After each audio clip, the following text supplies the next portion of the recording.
काला साया। यूं तो बनारस घाट अपनी खूबसूरती के लिए बहुत प्रचलित है, पर घाट के किनारे कई राज लिए बैठे हैं। ये कहानी शुरू होती है बनारस के घाट के पास बने ममता निवास से, जहाँ प्रिया लाल जोड़े में ममता के घर उसकी बहू बनकर आती है। आओ आओ बहू, घर को अपने पैरों से पवित्र करो। ममता घर की दहलीज पार कर ही रही होती है कि अचानक एक बहुत गंदी सी बास पूरे घर में फैल जाती है।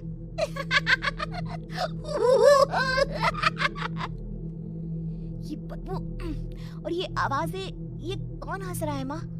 अब ये पड़ोसी ना हमारे थोड़े अलग से है। कहाँ हम शाकाहारी और ये मांस मच्छी खाने वाले। छोड़, तू ध्यान मत दे और गृह प्रवेश कर। और हाँ बहू, अपनी सास की एक बात हमेशा याद रखना, इन पड़ोसियों से तो कभी बात नहीं करेगी। अच्छे लोग नहीं है ये।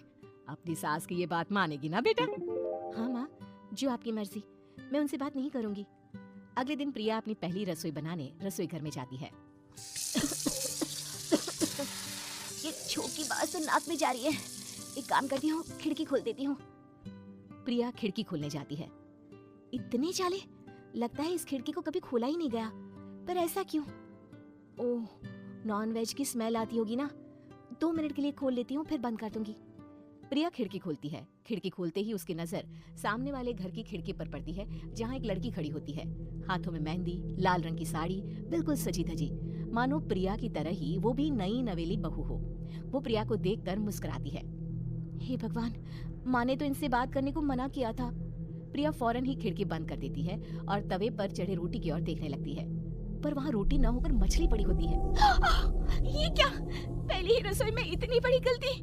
हे भगवान, अब मैं क्या करूं? प्रिया बहुत डर जाती है और फौरन रसोई की सफाई करने और फिर सभी के लिए खाना बनाने लग जाती है। जब वो सबको खाना परोसती है, सब तो ठीक है, मैं बेकार में चिंता कर रही थी। हे भगवान, ऐसे ही बस अपनी कृपा बनाए रखना।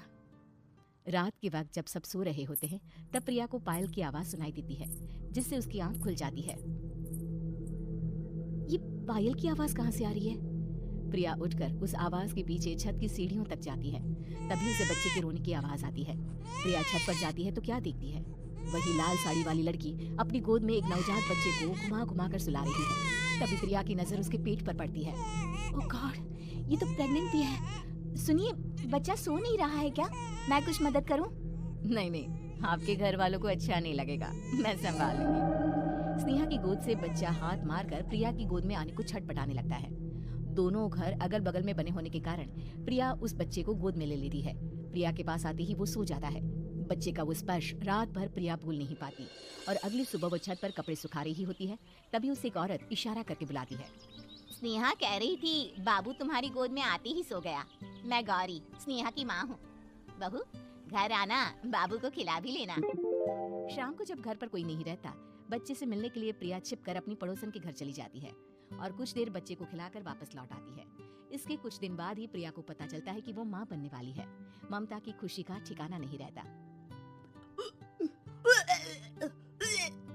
माँ जी, पता नहीं क्यों उल्टी आ रही है। प्रिया भागती हुई वॉशरूम में जाती है तो हरे और लाल रंग की उल्टी करती है। उस उल्टी में से कीड़े निकलते हैं। ये क्या? खून और ये कीड़े! माँ! माँ! प्रिया की आवाज सुनकर ममता दौड़कर आती है, पर बेसिन में कुछ नहीं होता। प्रिया हक्की बक्की रह जाती है। ये सब क्या हो रहा है? प्रिया घबरा जाती है और अपने कमरे में जाकर सो जाती है। डर के कारण वो इतनी थक जाती है कि उसकी आंख लग जाती है। तब उसे ऐसा लगता है उसके पेट पर मानो कोई बैठा हुआ हो। कौन हो? प्रिया के पेट पर एक 5 महीने की बच्ची बैठी हुई थी, जो बुरी तरह जली हुई थी। माँ, तुम ही मुझे लाई ना अपने पेट में? मैं तुम्हारी माँ नहीं हूँ। कौन हो तुम? माँ, देखो मैं जल गई बुरी तरह से। 6 महीने पेट में रहने को भी मुझे नहीं मिला। सहला दो ना माँ। बचाओ! बचाओ! माँ! ममता दौड़कर कमरे में आती है। प्रिया की बातें सुनकर वो सब समझ जाती है। तू कहीं बगल वाले घर में तो नहीं जाकर आई ना बहू? मुझे माफ कर दो, मैं गई थी माँ। उस घर में सब मरे हुए हैं बहू। कई साल पहले स्नेहा उस घर में बहू बनकर आई थी। कुछ ही दिन में वो एक बच्चे को जन्म देने वाली थी। पूरा घर बच्चे के आने की खुशी में खोया था कि एक दिन अचानक उस घर में आग लग गई। सब बुरी तरह जलकर मर गए। गौरी आज भी दादी बनने का इंतजार कर रही है। और इसीलिए स्नेहा ने अपना अजन्मा बच्चा तुम्हारी कोख में डाल दिया। ममता ये कह रही होती है कि पीछे से उसके पैरों को एक बच्चा पकड़ लेता है। दादी दादी। माँ, स्नेहा की गोद में यही बच्चा था। ये बच्चा कौन है फिर? तेरी मौत है। तेरी भी दादी। जिस चीज का ममता को डर था वही हो गया। ममता निवास के ऊपर मौत ने चादर बिछा दी थी। प्रिया का पेट ऐसे बढ़ जाता है मानो 9 महीने का हो। 2 हाथ उसके पेट से बाहर निकलते हैं। बहू, संतोष को फोन कर, किसी पंडित जी को बुला बहू। प्रिया का पति भागता हुआ घर आता है। ये तो होना ही था माँ। तेरा पाप तेरे सामने आ गया तो तू सह नहीं पा रही है।